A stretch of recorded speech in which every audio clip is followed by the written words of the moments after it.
But it was a very good eye opener for me where if I knew I could borrow more money to invest into my business so I can move a lot quicker, it's going to bring good things. And that's why I found business credit. You can get approved for hundreds of thousands of dollars and you can move so much quicker. All right, guys, welcome to another episode of The Reports. Today, we are live in the studio here in downtown San Diego. And I got a very special guest who is a new resident of San Diego. I got my man, who's the founder of CreditStacking.com. He is the king of debt. I got Mr. Jack McColl. Jack, welcome to the show, my man. Rich, what's up, man? Happy to be here. Yeah. I love your name, by the way. You know, you look rich, you sound rich, and you have a name like Rich. It's awesome. I appreciate you, brother. It's funny because we almost connected out in Santorini, Greece. I believe it was either a year ago. It was a year ago. Our friend Brad Williamson connected us via Instagram, and I think we just missed each other. Yeah, it was in Greece. Our friend connected us, and we both were in Greece, but we unfortunately didn't link up. Yeah, but it's crazy, and now it goes full circle, and I'm like, dude, we connected on Instagram. Like, this guy's living in San Diego now. I'm like, you gotta come on the show, man. Hell yeah. Thanks for having me, man. Yeah. I'm super excited. Of course. So tell me a little bit about what you guys do. What do you guys do with CreditStacking.com? The number one thing that I'm best at is teaching entrepreneurs how to get business funding. By far the easiest way to raise money if you're looking for a few $100,000 is through 0% interest business credit cards. And I'll specifically show entrepreneurs how to optimize their credit, make themselves look attractive to the lenders, and get approved for anywhere between $50,000 and $300,000 of 0% interest business credit. And do you need LLCs and entities in order to do this, or you can do it under your personal credit? So you can do it as a sole proprietorship with your social security number, but it's definitely much better if you have a business entity. So you don't need to have some business that's been operating for many years. You don't need to show revenue, things like that. But it is best to have an entity like an LLC. But the most important thing by far is having strong personal credit. So you do need an LLC and you do want to have strong personal credit. But the cool thing about 0% interest business cards is you don't have to show any financials. So no tax returns, no bank statements. The income is unverified. So when you talk about like SBA loans or business lines of credit, those credit products, you need to show financials. For entrepreneurs that are maybe just getting into business, maybe they're not making much money yet, but you can build strong personal credit. It is so easy to get access to these 0% interest business cards. Yeah, absolutely. I agree with you. I mean, when we get real estate mortgages, a lot of people get them under their personal name. We prefer to take title under the LLCs, the entities that actually own the real estate. One, it doesn't show up on my personal debt to income, which is quite nice. And then number two, it adds another layer of liability, asset protection, right? Which is kind of nice. So same thing with the credit. I noticed if we get business credit cards to the entities, they don't show up on my personal credit, which is quite nice. For sure. I mean, I was an entrepreneur for 6 or 7 years, funding my business with my own hard-earned money, doing business loans, getting an equity partner, and I had no idea about business credit. And specifically what blew my mind about business credit is, one, you can get access to hundreds of thousands of dollars, but then you can get access to these accounts that don't report to your personal credit profile. So if you get a personal credit card, you max that card out, it's going to absolutely wreck your score. But if you get like a 50 to 100K business credit account, you can max that card out, use that money to start your business or scale your business, and it keeps your personal credit score unaffected. So when I learned these two things, it absolutely blew my mind. This was 3 years ago. And I started my journey in business credit. And I was able to actually get in touch with these individuals called business relationship managers. These individuals are the bridge between consumers like me and you and the underwriters. So the humans that look at credit applications and give you specific limits. The average person's going to go online and do an online application, but that's just a computer algorithm that's giving them a limit. So that's why the average person is getting very small limits, or they're just getting denied. So when you can work with a business relationship manager, that's how you get your application to the underwriting teams, and that's how you get the big limits. I'm talking $50,000, $60,000, up to $100,000 limits is because of these business relationship managers. So that was the one thing I learned by getting in touch with these individuals. And also there's certain information that these business relationship managers could tell me over a phone call that they couldn't elsewhere promote. Like the banks are going to tell you the internal criteria to getting approved for big limits. But I was able to extract this information from these individuals and then use that information so I could get approved for very high limits. And then I was able to use that information to teach other people. And so fast forward 3 years, I'm currently teaching over 2,000 entrepreneurs right now in my mentorship program on how specifically to optimize your credit profile based on exactly what the underwriters are looking for. And when you can do that, and then you can set up your business correctly and then build strategic bank relationships with the right banks, it is so easy to get approved for $100,000 of 0% interest credit or more. Yeah, I mean, I could tell you for us, we use Amex Gold and Amex Business Platinum for two of our companies here. And it was relatively easy to set up. I was surprised that there was no limit on both of those. We've never pushed them past like 100, but I'm sure at a certain point that probably would put some sort of stop. But I was actually very impressed with like how easy the process was. I will say for my personal, I've been using Amex Blue something, Cash Rewards, Blue Cash. for like 10 years now. And so maybe because I had good history for 10 years, that when I opened up the business cards, it was just really quick and easy. For sure. So previous banking relationships certainly help. And so like the most important thing is having strong personal credit. The second most important thing is having bank relationships. So ways you can build relationships is either through personal credit cards, business checking accounts, or business credit cards, or other loans like, auto loans, installment loans with those specific banks. So there's some banks you want to prioritize building a relationship with, like Chase, Bank of America, US Bank, and American Express. But other banks like Wells Fargo or Citi, actually Citi specifically, Citi does not have any 0% interest business credit cards. And if you're like me and you're trying to get 0% interest business credit, if you're spending your time building a relationship with Citi, like banking with Citi, you're not building a relationship with a bank that has the best credit products. Or instead, you could build a relationship by banking with Chase and getting the Chase personal credit cards. So Chase trusts you a lot more. That way, when you go and apply for a business credit account, you're most likely going to get a 50 or bigger approval. Which credit card companies, in your estimation, are the easiest to get funding? Chase for sure. Chase gives out the biggest limits. And really, the formula on doing that is you first want to get one or two Chase personal credit cards. Then you want to open up a personal checking account and a business checking account and put some money in those accounts and do your business operations in these bank accounts so they can see the activity, they can see the transactions, they can see the liquidity. And when they see that, they start to trust you more. And also because you have that personal credit card with Chase, you're spending money on the card and you're paying it off on time, they're going to trust you. And then when you can work with a business relationship manager at Chase, that's how you get the massive limits. And there's one last thing, Rich. There's some banks that are more relationship based than others. Like specifically Bank of America and Chase are the most relationship based. US Bank is a little bit less relationship based. And there's some other smaller banks that are actually issued by a third party credit card issuer that are also less relationship based. So really, I think every entrepreneur should be focusing on how to build a relationship with Chase because you're going to get so much more value by getting bigger credit card limits. Yeah, absolutely. And us being on the real estate side, we have all these different properties. Each property is owned by an LLC, and each LLC will have its own operating account. So all the income expenses flow in and out of that account. So we have multiple bank accounts. And I always suggest, for investors, like go with a reputable bank. Don't go with a regional one that, we've seen a lot of bank runs recently. There's probably going to be more. So go with a bigger bank. So we use BOFA. How is BOFA in terms of flexibility in getting these lines of credits? Bank of America? Yeah. BOFA, that's funny. You haven't heard that? I've never heard that name. The king of debt hasn't heard BOFA. No, that's funny. Come on. BOFA, that's funny. No, Bank of America is really good. They are very relationship based. So when you can do, your banking at those banks, they're going to give you much better limits. And so specifically, Bank of America, BOFA, has 3 different 0% interest cards. And so each bank, when you go to apply for business credit cards, there should be, if you're trying to maximize your efforts, there's different amounts of cards you should be applying for. Like Chase, for example, 1 to 2 business credit cards. At Bank of America, because they have 3 0% cards, you can actually apply for all 3 of those 0% cards. They usually, if you don't have a previous relationship with Bank of America, they'll give you slightly less limits. But one thing you can do that's specifically cool, and I just did this, and this is major sauce, Rich. I had a $30,000 0% card at Bank of America. I used the money to invest. I paid off the balance. That 0% interest period on that $32,000 card expired.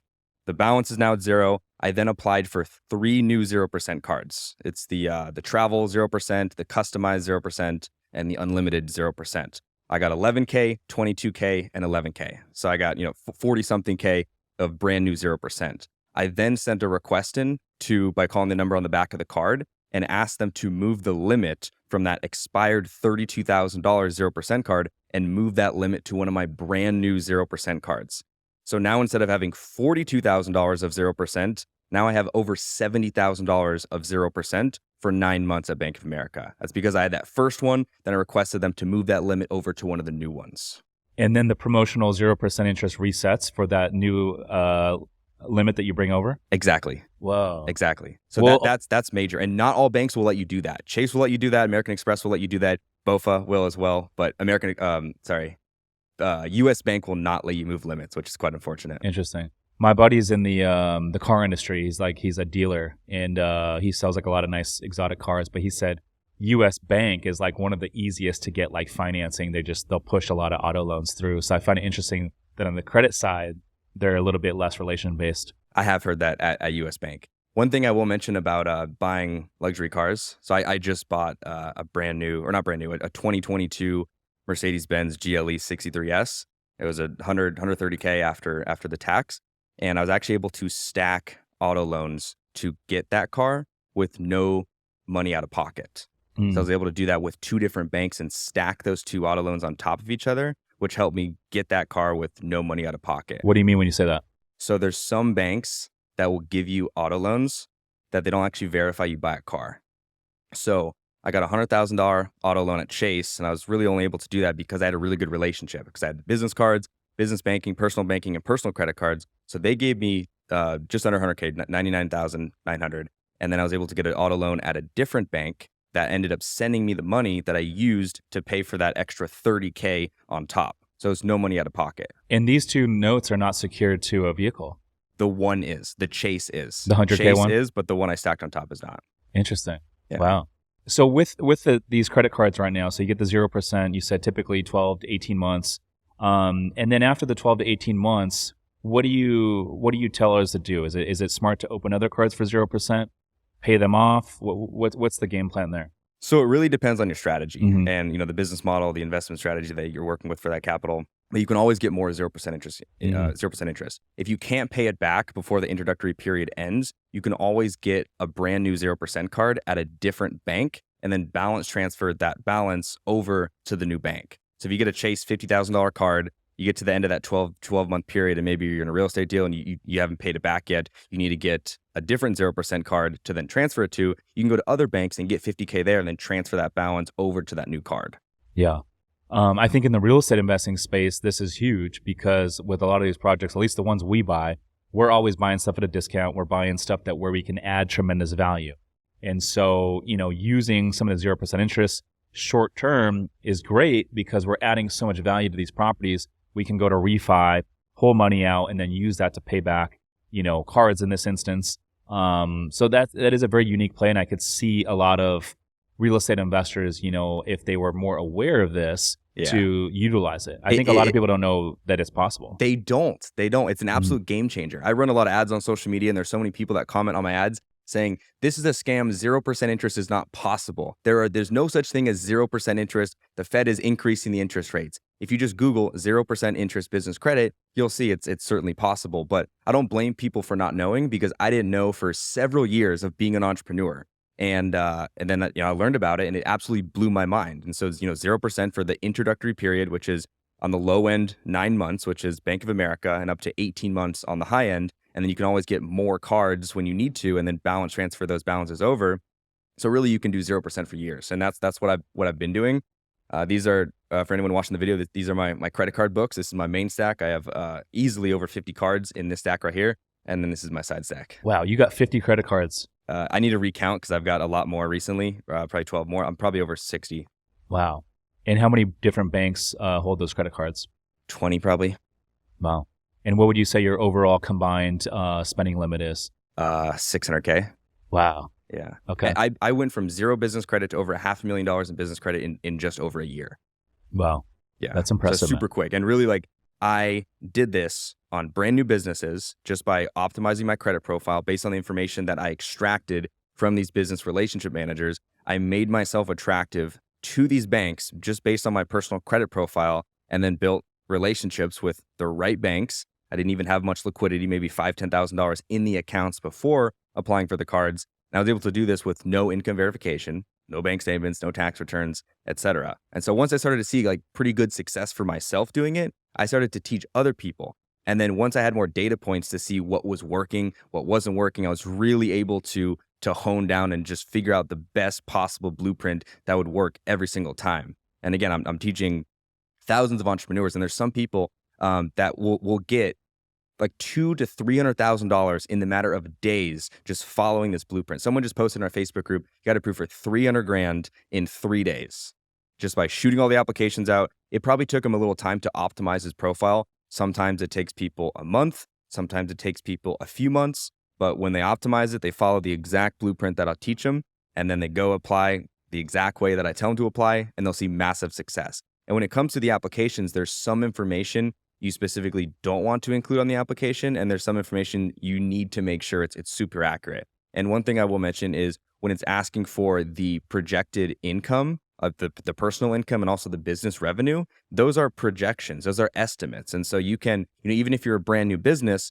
of course you're optimistic. Of course you're going to you're trying to make a lot of money, a lot of revenue in your business. And so there's specific thresholds of revenue that you can estimate on these applications. And if you estimate too high, the chance of a financial review is much higher. And so I know these exact certain thresholds of where you want to be, and it differs between each of the banks. But if you can include the right information on these applications, that's another really, really important piece. What are some pieces of information you do not want to include? So if you are self-employed, a better way to do it is say you're employed by your own company. So when they see employed versus self-employed, that puts you in lower risk. And so that's an easy hack right there. Hey guys, real quick, the only way this podcast grows is if you guys share it and review the show. So if you do find value, if you could take 2 seconds and drop a 5-star on Spotify or Apple Podcasts, it would mean the world to me. But more importantly, it will help us reach new audiences and help more people build wealth through real estate investing.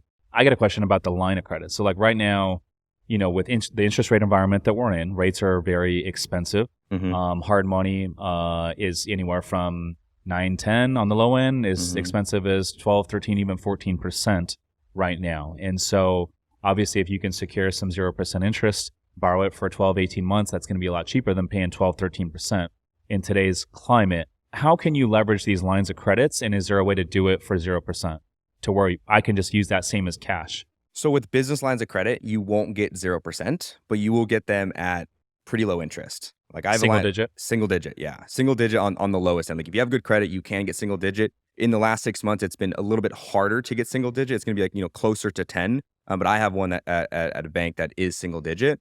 And basically the cool thing about lines of credit is some of the banks, you can get them with no financial review required, no documentation whatsoever. But most, you do need to show some financials. But basically, those are cool because you only pay interest when you're using the money. And you can straight pull from that account to straight cash in your account. Where a business credit card, you have to use specific strategies and sometimes different platforms to actually liquidate that business credit into cash. But with business lines of credit, you can just say, hey, I want 50K of my 50K line of credit. They're just going to put that 50K into your bank account, and then you can do whatever you want with that 50K.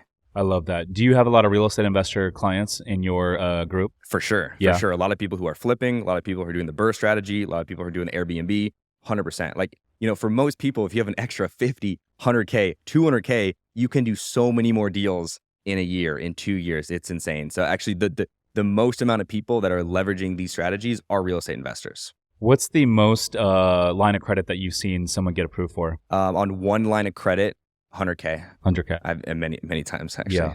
What about in terms of like just multiple credit cards, business credit cards, and just stacking them?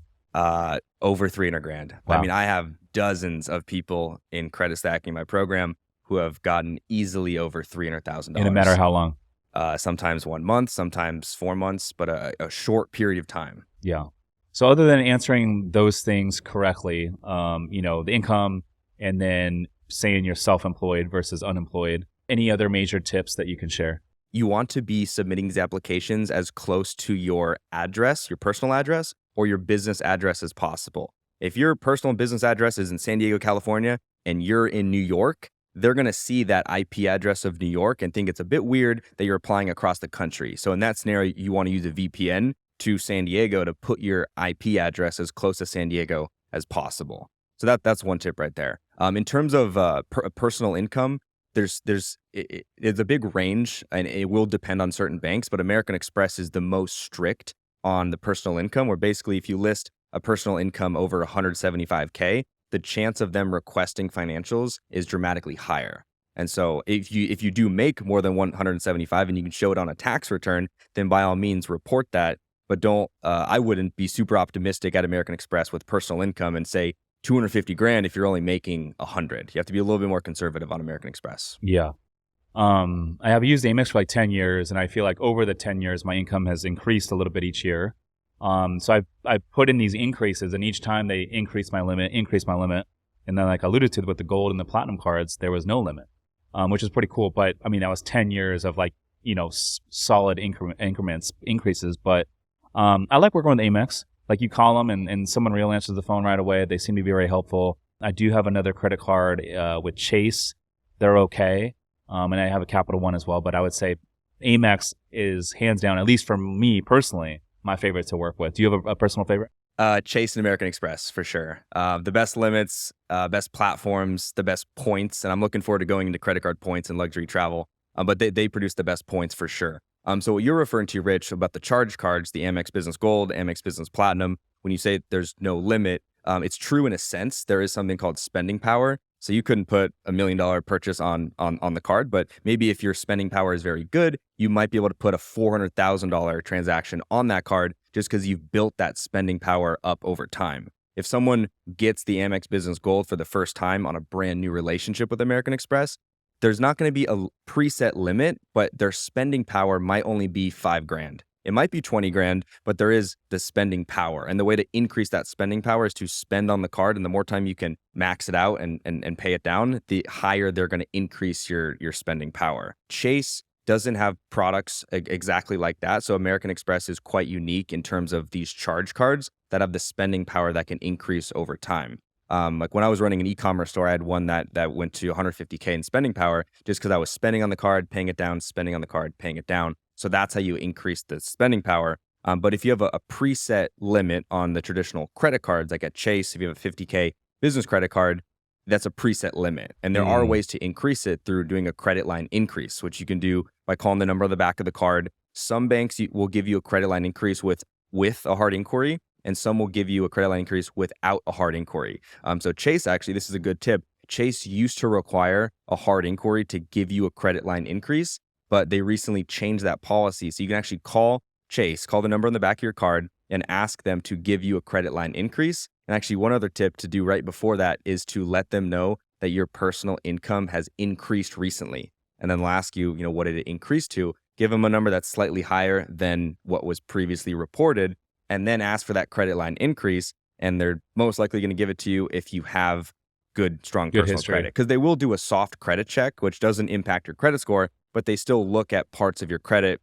And based on your score and other things, they'll say yes or no to that credit line increase. That makes sense. Speaking about soft credit checks, one reason why you always want to maintain good, strong personal credit is because banks will routinely do soft credit checks on your report. So say you have, this massive spending power on your Amex card. If your personal credit card went to crap, you went down to a 600 credit score, maybe because high utilization or some late payments, they'll see that through a soft credit check, and the end result, they'll cap you on your business credit card. And so that's why it's super important to keep good credit for that reason, so they don't decrease your limits. And then also another note on why you need strong personal credit maintained is because you can always get more credit if you have strong personal credit. And so I feel bad for people who are using personal credit cards in business and they find themselves in a tough position where they can't pay it down. Their utilization is super high. Their score is then super low. And at that point, you will not be able to get approved for any type of credit products. But if you had these limits maxed out on the business side and your personal score is still really good, it still gives you the ability to apply for more credit. So it's much less risky if you keep your personal credit strong and very clean. That's a good point. I agree. That's much less risky to have it under business. Super important. Yep, 100. So what business credit card gives you the best points for travel and all the other accommodations? There's a couple at Chase that will give you either 1.5 points per dollar spent. They have one that's actually called the Ink Premier. It gives you 2.5 points per dollar spent, which is super high. 2.5 is really high. American Express, on the Amex Business charge cards, like the Amex Business Gold, if you use that card for dining or advertising, you get 4 points per dollar spent. Wow. Which is insane. And when it comes to points, not all points are created equal. There's some points at banks that you can transfer those points to different airline or travel partners, and some banks you can't. So the banks you can't is Wells Fargo and US Bank and Bank of America. You have to use those points either for cash back or through travel through their portal. And so why that's terrible is because you're fixed at a 1-to-1 ratio, where if you have points at either Chase, American Express, Citi, Capital One, or Bilt, you can actually transfer those points to different transfer partners, whether it be airlines, hotels, etc., and you can find really good deals on airline or hotel points and get a much better value than that 1-to-1. So for example, I just used 75,000 Chase points that I transferred to Lufthansa, an airliner, and I was able to book a $6,000 flight with 75,000 Chase points. So if I did cash back on Chase with 75,000 points, I would get $750 on a 1-to-1 ratio. But I was able to find a really good deal for this business class laydown seat from San Diego to Barcelona for my birthday trip like we were talking about. And instead, I was able to get this $6,000 flight for only 75,000 points. And that's because I've been accumulating these points at banks that you can transfer those points from.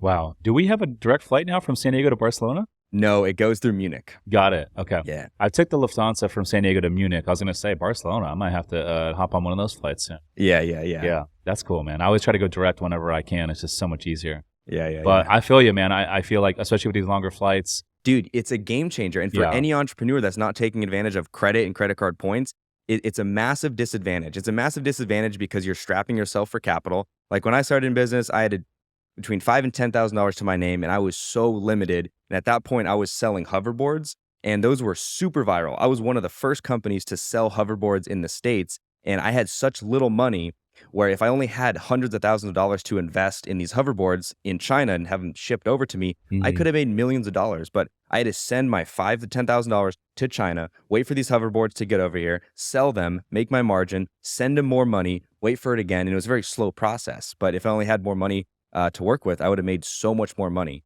So then that kind of led me into the next way of learning how to finance a business. And that was through an equity partner. And I was like, okay, now I know I need a lot of money to scale hard in business. Yeah. And so, but you got to give up equity. I had to give away equity. I gave away 51% of my company, which absolutely sucked because they were supposed to do all these things. They didn't do the things. I was naive. My contracts were trash, and I had ended up having to buy them out, and it was a horrible situation.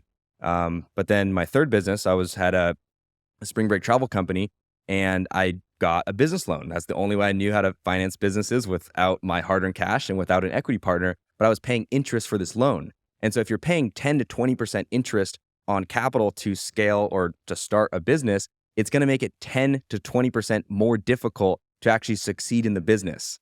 And so, it led to an acquisition, which was very, very, awesome for us. But, at the end of the day, we were paying interest. But it was a very good eye opener for me where if I knew I could borrow more money to invest into my business so I can move a lot quicker, it's going to bring good things. And that's why I found business credit. You can get approved for hundreds of thousands of dollars and you can move so much quicker. With all this credit stacking and all that sort of stuff and all these points that you can allude to, what's like the coolest perk that you've ever experienced in terms of maybe it's a trip or like something like cool that you got to take? Yeah, for sure. I mean, dude, I've flown so many business and first class seats around the world just on credit card points. Last year for my girlfriend's birthday, we went to the Maldives, stay at the Ritz-Carlton, one of the nicest hotels in the Maldives. And I used like just over 300,000 points instead of paying $12,000 cash, and we flew business class in, we flew first class out on Emirates, and Emirates has the first class double-decker plane with the bar on the plane, with the showers on the plane. It's called an A380 is the aircraft type, the only A380 that has a shower, which is Emirates. And so, I've seen what you can do with credit card points, and I've seen how you can absolutely blow them by using them in the portal.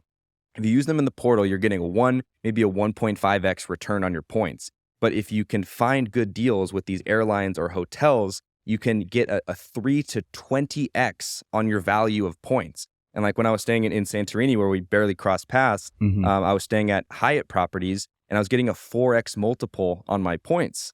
And so, so many of my hotels have been free. So many of my amazing luxury flights have been free And that's the second reason I think by being an entrepreneur and not leveraging credit, it's a massive disservice to yourself, because if you're using debit cards or you're using cash, which is crazy because some people are still doing that, you're missing out on so much. You're missing out on the cash back, you're missing out on the points, and maybe travel is not something you've done because of how expensive it is. But if you had a few $100,000 of points that you would accumulate for free just by using the best and the right cards based on the transactions, then you get these points and you can go enjoy these amazing things like luxury hotels and business class seats around the world. If you are a busy professional and don't have time to invest in real estate but still want to participate in the passive income and tax benefits, my team, Summers Capital, is buying a lot of boutique hotels right now. We source the deals, we renovate the properties, and we even do all the day-to-day management, making it truly hands-off for our investors. If you want to learn more to see if we can help you, go to summerscapital.com/invest to book a call with our team. Again, that's summerscapital.com/invest.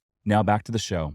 From the credit card perspective, how are they leveraging on their back end the points and then funneling it to you as the consumer in the form of cash for maybe $1,000, or you go take this fancy trip to the Maldives for $12,000? Yeah. Okay. So the bank is giving you the points, and basically how they're affording giving you those bank points is through the merchant processing fee. So that's how they can afford by giving you the points in the first place. They're only going to give you the 1 to maybe 1.5x of value on your points. But where you can get that $12,000 value, that $5,000 value, or I should say, 2 to 20x value, is by transferring those points to an airline program or transferring them to a hotel program. And so there's ways to search hotels and search flights and to find super, super good deals, because when you transfer those bank points to these airliners or hotels, you're converting them into the currency of those companies. So if you're transferring points from Chase to Marriott, now they're Marriott points.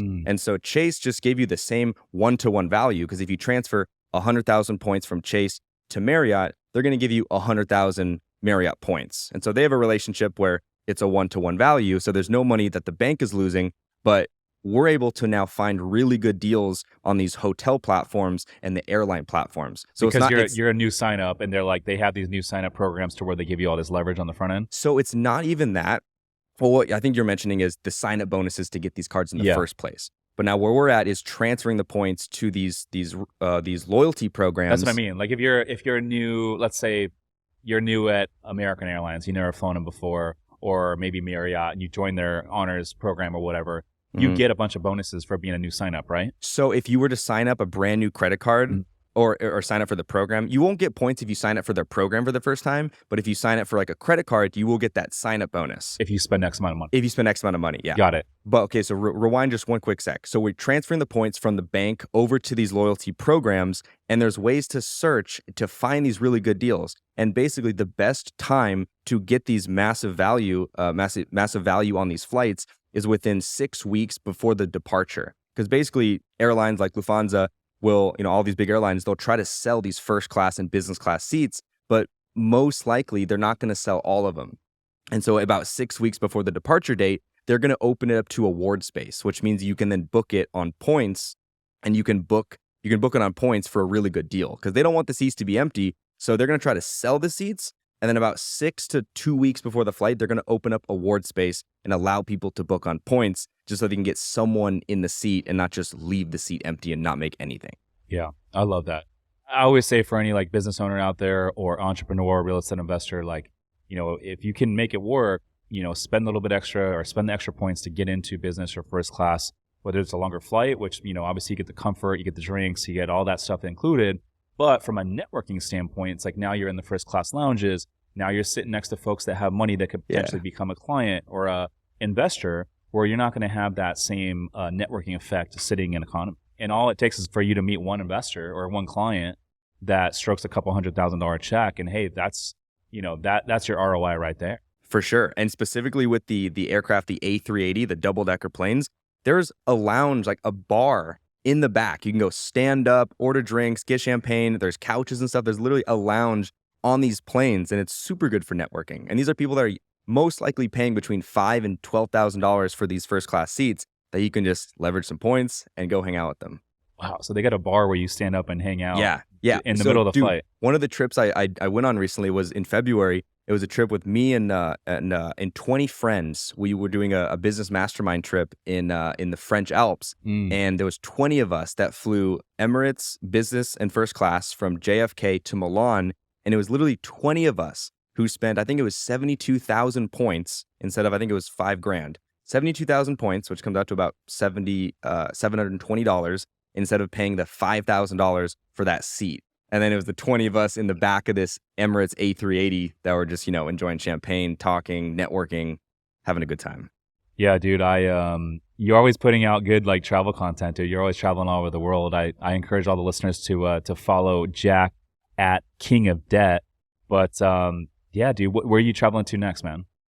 I'm going to Ibiza for my birthday, and that's going to be the start to a good European summer. But before we wrap up, can I go into detail on how people can optimize their profile? Cool. So I really want to make sure people have super tangible strategies. And so really when you're looking at your personal credit profile, if you have negative payment history, like late payments, collections, charge-offs, you want to find a credit repair company to get those removed first. That's going to be the first thing you want to do is clean up that payment history. Then you're going to want to look at the amount of hard inquiries you have on your profile. If you have over 3 in the last 6 months on any specific bureau, you want to find someone who can help you actually remove or dispute and get those inquiries deleted. There's dispute letters you can send yourself, or you can work with a credit repair company that will help you get those removed. How hard is it to get these inquiries disputed? So like, for example, it's very easy. Whenever we do a new real estate deal, they're pulling, and sometimes and they pulled a ton. I might have a couple lenders size it up, and I usually will not have them pull credit with a hard inquiry until we have a letter of intent and we have a term sheet that we decide to move forward on. We'll pay the deposit, then they'll pull. But if I do 3 real estate deals over the course of 6 months, I'm going to have 3 different hard inquiries. You're saying that there's a way for me to have that removed? They are super easy to remove. Really? One of the things that, one of many things I teach in my group, but there's also professionals who can literally just help you do an inquiry sweep, get those removed. So that's the second thing. Payment history, look at your inquiries, because if you have too many inquiries, you're going to get denied for credit accounts for sure. Then you want to look at your utilization. If you have any accounts above 30% utilization on any revolving accounts, you want to bring that under 30% utilization. Ideally under 10% utilization. That's going to optimize and give you the best possible score. Now, what if it's 0? Does it actually hurt you if you're at 0? 0 is good. Best is like 5%. Okay. Best is 5%. So why is that? Why it's is just to show them you're 0? using a little bit and not just you're inactive. Got it. To show a little bit, but not a huge deal. If you can show 0, that's still really, really good. So then you're looking at utilization, and then next you want to look at your average age of your credit profile. And by the way, the easiest way to check your profile is through Experian.com or creditkarma.com. You can check your credit, which I highly recommend everyone to do. But you can check your average age on your profile. And if you don't already have at least 2 years of average age, you want to find someone that can add you as an authorized user to their account, so that account will report on your credit profile and you'll piggyback on that age, and it's going to increase your average age. Because the more age you have on your profile, the less risky you look to lenders, which means you're going to get better approvals. So remind me, the best way to increase the average age is by doing what? By getting someone who has an old credit card account to add you as an authorized user. Like if I had a 10-year-old credit card account, I could add you, Rich, as an authorized user. The bank's going to send me a card with your name on it. I'm going to cut it up, not give it to you, but my account, my 10-year-old account is going to show up on your credit profile. And with the same credit limit too? With the same credit limit, yeah. Whoa. And so if your average was less than 10, by having this 10-year-old account, it's going to increase that average on your profile. And so I wouldn't do more than 2 or 3, not more than 3 for sure, but that's an easy way to increase your average age. So once you get your average age figured out, then you want to look at the amount of accounts you have and the collective personal credit limits you have on your profile. I wouldn't try to do business credit before having at least $15,000 of collective personal credit and having at least 3 primary credit accounts, one of them being at a tier 1 bank, being like Chase, American Express, US Bank, Bank of America, some of those really big banks. Those accounts look better on your profile than credit union accounts or like store accounts like Victoria's Secret or Sephora, those type of trash accounts. You want to have an account from a big bank, and you want to have at least 3 primary credit cards. The more, the better. But you also don't want to apply for too many too quick. I would not apply for more than 3 primary accounts in the span of 6 months. Because basically, if someone on the street is asking everyone for money, they come to you, Rich, desperate, and they're going to ask you for money, you're probably not going to give, maybe you won't give it to them because you're like, that person's just been asking everyone for money. It looks a bit fishy. And so if the banks see that, all these brand new open credit accounts on your profile, and then the next bank sees it, they're like, this looks a little weird, looks a little bit risky. Yeah. So that's why you want to be so strategic about the personal credit cards you apply for and get approved for, because there's so much value in these personal credit cards to build your profile. And so when it comes to building your collective limits, like I said, you want to be above 15K. And the two easiest ways to do this is by credit line increases and applying for high limit personal credit cards. And so before a credit Say line, above 15K, what does that mean? $15,000 of collective personal credit limits. Available credit? Yes. Okay. Yeah. So if I had a $10,000 limit, a $2,000, and a $3,000, I'd be at 15K collectively. But that's kind of the bare minimum of where you want to be in order to apply for a business credit card. Yeah, to maximize your results. Yeah. So the first way through credit line increases, we briefly talked about that earlier, but before credit line increase, you want to make sure you have good personal credit, so they're going to want to give you that credit line increase. Secondly, you want to be applying for only high limit personal credit cards, and I have a list of 5 of them, the personal credit cards that I've seen to give the best limits.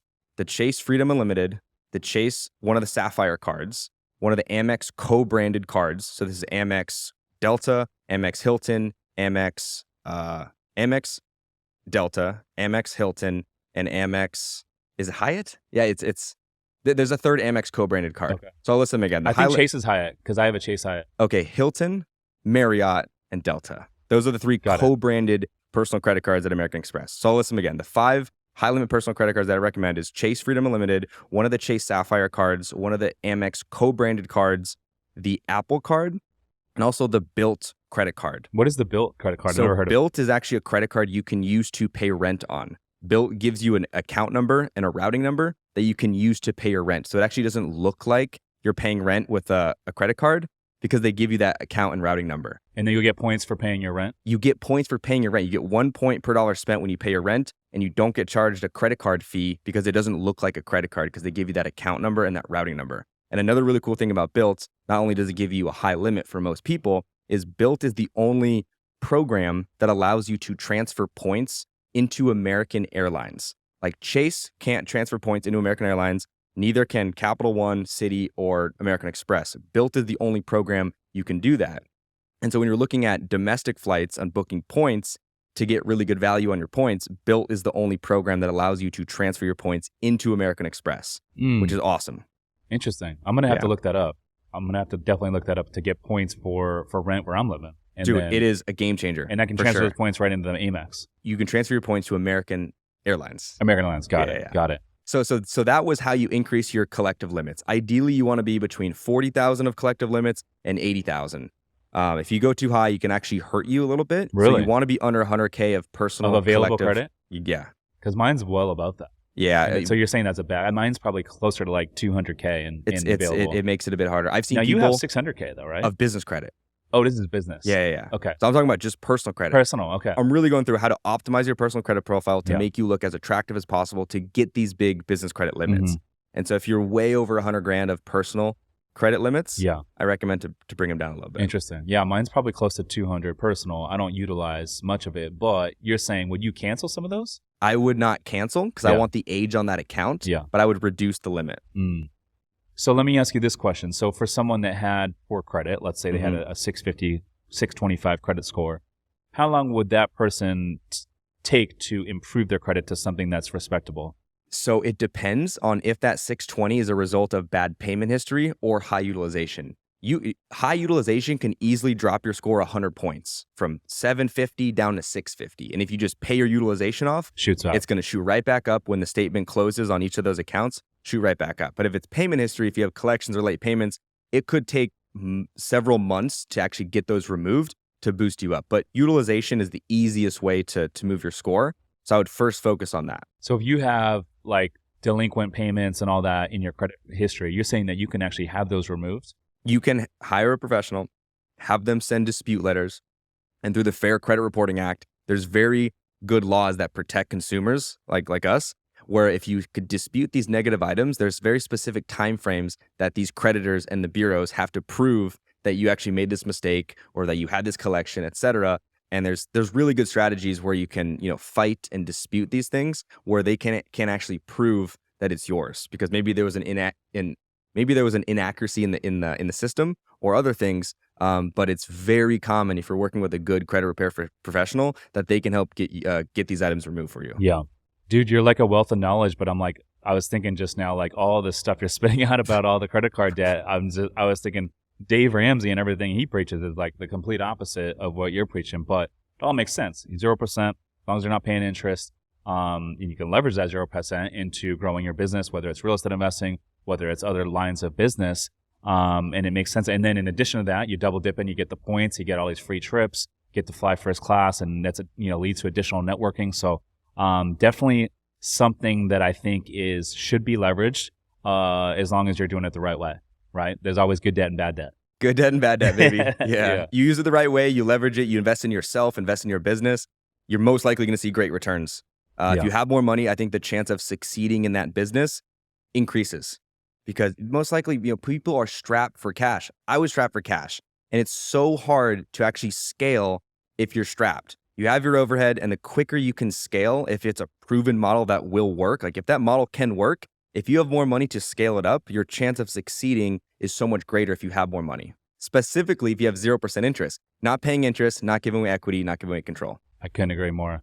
Well, dude, I appreciate you coming on the show, man. You're like a wealth of knowledge with this stuff. And my mind was just like blown away just with hearing you spit all this stuff out. So yeah, no, it's been my pleasure. I saw you about to close out the show about 15 minutes ago. I'm like, wait, we have way more value. I wasn't even about to close it out, actually. Oh, you weren't? Yeah, okay, I was just switching up. I was just transitioning the conversation a little bit. Gotcha. Well, dude, it's been an absolute pleasure. Yeah, likewise. I hope the viewers got some epic value today. And it's been really good to be here. Yeah. If you guys want to find me, King of Debt on Instagram, also creditstacking.com. I have a mentorship program where I teach people on all this stuff, on how to optimize their personal credit profile, how to get access to between $50,000 and $300,000 of 0% interest capital. I love funding. It's the number one thing that I'm best at and I love the most. So click the link below to learn more. Love her, brother. Cool, man. Well, hey, appreciate you coming on. Let's definitely stay connected now that you're in San Diego. Let's go. Listeners, thanks for tuning in. We'll see you in the next one. Peace.